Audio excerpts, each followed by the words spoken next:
Inflation is out of control. Prices are exploding, your paycheck buys less every month, and everyone is pointing fingers. But what's actually going on, and how does it really affect you? It's one of those things everyone talks about, but few actually understand. On today's episode of the Infographic Show, we're breaking down inflation so that even a 5-year-old could understand it. Most people find any talk of economics eye-wateringly boring, but it shapes our lives every single day, whether we want it to or not. Take inflation. When prices surged worldwide during the pandemic, voters everywhere felt it in their wallets, and they took out their anger at the ballot box, kicking out governments left and right. Rising costs sparked massive frustration. Suddenly, everything people worked so hard to earn and save bought less. Fewer goods, fewer services, fewer of everything. You don't see inflation happening, but you feel it. At the grocery store, at the gas pump, and when your landlord drops by just to tell you you might need to sell that kidney to pay next year's rent. So what is inflation? An invisible force that makes your money worth less year over year, and in extreme cases day by day. Now, any negative economic indicator is a cause for concern, but inflation hits more people than most issues. Why? Well, because while economic problems like higher unemployment affect a few people a lot, inflation affects everyone. No matter how rich or poor you are, employed or unemployed, happy with your job or not, you just can't escape higher prices. Plus, it taps into what psychologists call loss aversion, which means that people get much more annoyed about losses and bad things than they get happy about gains and good things. So even when wages are keeping up with inflation, or even rising faster than the rise in prices, people will be more focused and angered by any higher prices at the grocery store and the gas pump, even though the extra money in their pocket means they can afford it all as much as they always have. Though that's not necessarily the case for a lot of people today, as we'll soon see. Inflation makes consumers feel powerless. For example, to deal with unemployment, you can theoretically work harder or try more solutions to find a new job, even if it doesn't result in much, but you can't do anything about higher prices, except perhaps move to another country or, turn to crime. Definitely don't do that. Maybe understanding how and why inflation happens is a small step toward removing this feeling of powerlessness during times of inflation. At the very least, it'll make it seem less random. So let's start with the basics. Inflation is the result of too much money chasing too few goods and services. To really understand it, you have to think of money as a good too, one that also has supply and demand. When demand is higher than supply, the value of money rises, and each dollar buys more. But when there is more money than demand, its value falls. And that means that you need more money to buy the same goods and services. Unless, of course, there is suddenly a surge of new goods and services to balance things out. Basically, if you, Mark, and Priya are the only 3 people in the world and you each have $100, you can all buy the same stuff. If you get another $100 as a bonus, you can now buy twice as much at the one lonely store in this weird apocalyptic world clearly run by AI robots. But if all of you get an extra $100, the store is going to raise its prices, instead of letting everyone rush in and buy the whole place out overnight. And that's partly because there's now more money chasing the same goods, so the store can charge extra. And partly because in this tiny economy, you all probably work at that same store, and you got all the extra money as higher pay. You're paid more because prices went up, or the prices went up because you're paid more. It can be a real chicken and egg thing, but it's a cycle that leads to prices going up. All of this happens because the money in almost every country in the world today is what's called a fiat currency. That means there is nothing real backing it, like gold. It has value only because society agrees it has value, like diamonds or labubus. But what causes the supply of money to rise faster than the demand for it? To understand the causes, it helps to look at a real-life example, and to understand that the government actually wants inflation to exist. Let's start with one that most people will have experienced pretty recently: the huge surge in prices or inflation that happened because of the pandemic in 2020, which has been widely misunderstood. Inflation didn't happen right after the lockdown started. Inflation actually went down at the beginning. It really started going up with widespread vaccination starting in March 2021, and no, it wasn't caused by the vaccines. You can take your tinfoil hat off. Pandemic inflation was like an economics crash course. Supply shocks, spending booms, rate cuts. Every possible cause of inflation showed up all at once. When COVID hit countries around the world, many reacted by temporarily going into lockdown mode. That reduced business activity by a lot, First, because some people were figuring out how to work remotely for the first time ever, while dealing with the distractions of kids and Love is Blind playing on TV. Second, because workers and businesses that relied on in-person interaction, from factories to bars, simply couldn't operate at all. Supply chains broke down as a result. Worker shortages, production delays, shipping delays, it was all a mess. You would order something from Amazon on Monday and get it next February, but you also had great excuses every time you forgot to get someone a birthday gift. This is called cost-push inflation, and it didn't hit every good in the same way. One of the worst hit was energy. Moving everyone home and shutting down offices, schools, and other buildings, as well as flights, unsurprisingly decreased energy use across the board. A surge in TikTok use was not enough to offset it. In April 2020, just a month after lockdown started in most places, electricity consumption declined by 7.6% around the world. By the end of the year, overall energy consumption was down about 5.3%. And when people eventually left their homes, activity revved up fast. In 2021, global energy consumption went up by 5.8%, higher than pre-pandemic levels. The problem is that energy companies had cut back output because of the huge drop in use the year before. So this means the big increase in energy demand was not followed by a big increase in energy supply. It didn't help that global transport was broken down already, and it's not easy for energy industries to just increase their output overnight. Then, the Russian invasion of Ukraine happened, and energy prices skyrocketed. In 2022, crude oil went from $70 a barrel to $120 a barrel almost overnight, a 71% increase. Instability in one of the world's biggest oil and gas regions made everyone nervous about future supply. In 2021, just before the invasion, Russia supplied 14% of the world's oil and was the largest exporter of natural gas. So, this war, coupled with a sudden spike in energy demand, caused one big price hike. But what caused everything else? Demand pull inflation played a big role. And for the non-economists here, that is all of us, let's explain. Many people ended up either laid off or underworking during the lockdowns. The Bureau of Labor Statistics says that 23 million people in the U.S. lost jobs at the beginning of the pandemic. That means at the very start, people were less inclined to spend their money than ever. Being unemployed and depressed has that effect. Plus, having zero social life outside of Zoom and nothing to do outside of the house really increased the average person's savings. The Fed estimates that U.S. households racked up $2.3 trillion in savings from the beginning of 2020 through the summer of 2021. In the meantime, to keep everyone afloat, especially those who had lost work or business, governments around the world passed laws to give their people money and financial breaks. In the U.S., this was with the CARES Act, a $2.2 trillion injection into the economy. People got checks mailed directly to them and better unemployment benefits. Businesses got loans and grants. Renters got to defer their payments. What did this mean for the economy when it opened back up? People were sitting on saved-up money, and they started going wild and spending all of that extra cash.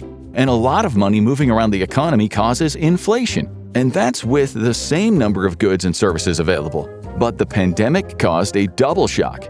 Not only was there what's called a demand shock, people had a lot of cash in their hands and a good environment to spend it in, interest rate-wise. There was also the negative supply shock that we covered, so they had a lot more money and a lot less readily available goods. And we're about to get to the perfect storm of causes of inflation because banks also played a part in the form of rate cuts. The Fed, like so many central banks around the world, lowered interest rates to almost zero, something they do to keep the economy going when things aren't going so well. At the start of 2020, interest rates were a little above 1.5%. Then as the pandemic hit, the Fed slashed them twice in 2 weeks, down to almost zero, and they kept them there for the next 2 years. So loans and mortgages were easier to get than they had been in years. In January 2021, mortgage rates reached historic lows of 2.65%. The rates for credit card payments drastically decreased as well. Student loan interest rates were set to zero for a period of a few years. So now there was a lot more money, way fewer goods, and borrowing became so easy overnight. Inflation was about to go crazy. We're sure that's the technical economic term for it. In 2021, December to December inflation was 7%. Average inflation in 2022 reached 8%. The highest month of inflation, 9.1% in June. Since the goal of most central banks is to keep inflation around 2%, yes, ideal inflation exists, and we'll soon explain why, these numbers were way over ideal. Rates this high hadn't been seen since 1981, back when repeated oil shocks sent prices soaring. From 2020 to 2025, prices in the US jumped about 25%, more than double the increase of the 5 years before the pandemic, and more than twice what they had risen in the 5 years before that. So why do governments allow this to happen? Why inject so much money into the country when they know it's probably going to make prices higher? And why cut rates? Unfortunately, when the economy slows down, that is just one of the few ways to get things moving again and to keep struggling families afloat. Inflation just happens to be a side effect. When governments don't follow these kinds of policies, as they couldn't back when money was tied to the gold standard, the results can be disastrous. The Great Depression is a perfect example. Mass poverty, mass unemployment, and an economy that simply ground to a halt. So while it's easy to blame the government for inflation, it's often a necessary evil because it's part of how our economy was designed to work. Of course, since the government has the means to incentivize more market activity, it also has the means to try to bring inflation down. But as with anything in economics, these methods also have unintended side effects. The process used to bring prices down, or at least stop them from skyrocketing so much, can be financially painful. One way governments fight inflation is by raising interest rates. Higher rates slow the flow of money through the economy. Borrowing gets harder, spending drops, and prices start to cool. But when the rates go up, so do credit card payments, mortgages, and basically anything else that involves a loan. At least inflation comes down. So while your grocery prices might end up more reasonable, your dream of buying a home might have to be put off for a couple more years. Of course, if you're a millennial or Gen Z, that dream died the first time you saw your salary and your rent side by side. The thing is, you also don't want inflation to go down to zero. A little inflation isn't bad. It's actually what keeps the economy going. It's not the government being sneaky and mean to its citizens. It's a necessary part of a market economy. Why? When consumers know their money is going to be worth a little less next year, they're more inclined to spend it today. This keeps companies and businesses alive and money flowing around the economy. In that way, inflation is a function of a capitalist system. This is called built-in inflation. Wages go up, companies need to charge more for their products to pay their employees, employees demand more money to pay for goods, and so on. As long as it's kept to a reasonable degree. It's been a key aspect of economies for most of modern history. That's why $1 in 1960 is worth almost $11 today in 2025. The goal is to keep wages rising by as much or even a little more than inflation at the same time. Something that unfortunately hasn't been happening in modern history. While the federal minimum wage was $1 per hour in 1960, today it's $7.25 per hour. Which is why your parents can fondly tell you stories of buying their first house for $10,000 on a store manager's salary and putting themselves through college by working part-time at a bakery or whatever hilariously out-of-reach financial situation they lived in back then. Now, wages increasing faster than inflation is what didn't happen during the immediate post-pandemic era, which is why people were getting very angry. In March 2021, most people were still working from home under social distancing rules. Wages were up about 7% from the year before, while inflation sat at just 2.6%. For once, income was actually growing faster than prices. People were also getting vaccinated en masse. Over 80% of at-risk people had received vaccines, which made most people feel more comfortable socializing. And by the end of March, 30% had received at least one dose, a number that was quickly rising. People were out and about, and prices were about to spiral. So just 1 month later, in April 2021, we saw the wage inflation reversal happen immediately.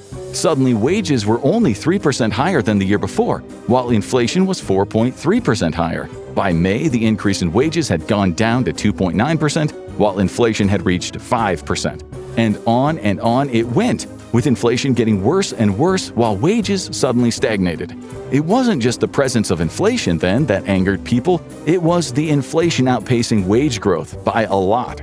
This trend finally reversed in June 2023 thanks to intense government intervention and rate hikes, as well as the correction of international supply chains and a return to more normal pre-COVID spending patterns.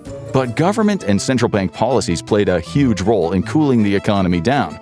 That's one reason countries like the US abandoned the gold standard, to stop limiting how much money could exist to the value of a lump of a shiny metal. If you can't change the amount of money that exists in an economy, you can't manage the highs and lows of a normal market economy. And this causes things like the Great Depression. It also means everyone's money will be worth much more the longer they keep it sitting around. It might sound good in theory. I could stash my paycheck under a mattress and then buy a car with it in a few years. Sign me up. But it's terrible for the economy. If everyone is hiding their money instead of spending it, businesses can't grow, jobs don't get created, and the whole system grinds to a halt.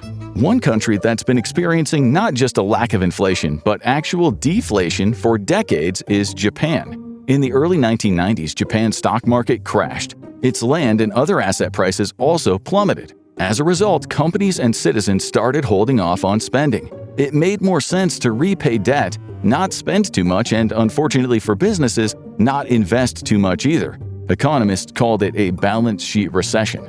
The lack of wage increases coupled with a rapidly aging population also contributed to a general decrease in economic activity. Prices kept falling, and it resulted in a cycle where businesses and workers continued to hold off on purchases, assuming prices would keep falling, which they did. For 15 years, Japan averaged negative 0.3% inflation. Deflation lasted on and off for 3 decades.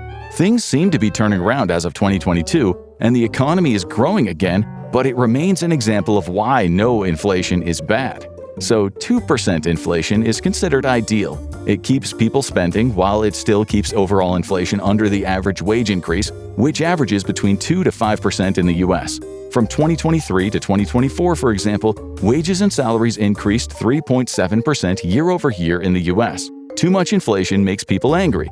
It's frustrating to work just as hard, maybe even harder than last year, and still feel like you can provide less and less for yourself and your family. If inflation goes too far in the other direction, it's called hyperinflation, which is when inflation surpasses 50% a year. It makes money effectively worthless. 2 of the best or the worst examples in history to understand how and why this happens are Hungary and Zimbabwe. In post-World War II, Hungary's infrastructure was destroyed. Its industrial capacity was a shell of its former self. On top of that, it needed to pay both reparations and the occupying Soviet army. The government was in a tight spot. Supply shocks, because factories had been turned into rubble, had already made inflation bad. Normally, a government would try to reduce the money supply to rein inflation in. Instead, Hungary's government flooded money into the system through the banks. While this might seem crazy from a general economic perspective, the country needed some way to jumpstart a ruined economy. And what happened? Economic activity did pick up. Hungary started furiously building up its industrial capacity. And by July 1946, inflation reached 41.9 quadrillion %. There is no comparison we could make that would make this number comprehensible. At one point, prices were doubling every 15 hours. People had to rush to the store as soon as they got the money in their pocket, otherwise they might not be able to afford bread a few hours later. Every supermarket looked like an Apple store the morning of a new iPhone launch. Citizens' savings were completely wiped out. Wages lost over 80% of their value. Pensions became worthless. Creditors were destroyed. Daily life completely changed. Restaurants threw out menus because it was pointless to list prices. People walked around with wheelbarrows full of cash to do their supermarket shopping. Many people abandoned the Hungarian currency, the penga at the time, altogether. Instead, they chose to trade goods with friends, neighbors, and shopkeepers. That's the result of hyperinflation. The value everyone agrees a currency has disappears, so money starts to mean almost nothing at all. At one point, the government printed out a 6 penga banknote, meaning a billion trillion banknote. You might as well just use monopoly money at that point.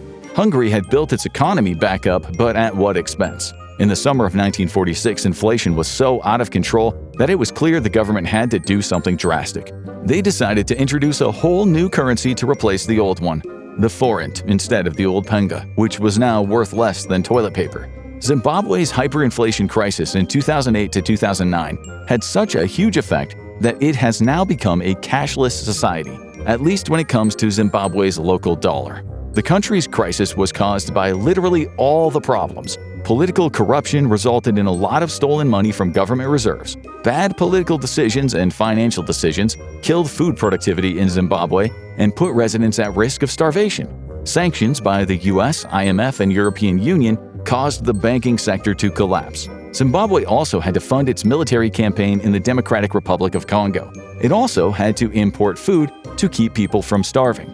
The country's food production collapsed by about 60% between 2000 and 2008. So what did it do? Led by dictator Robert Mugabe, the government started printing money. Lots of money.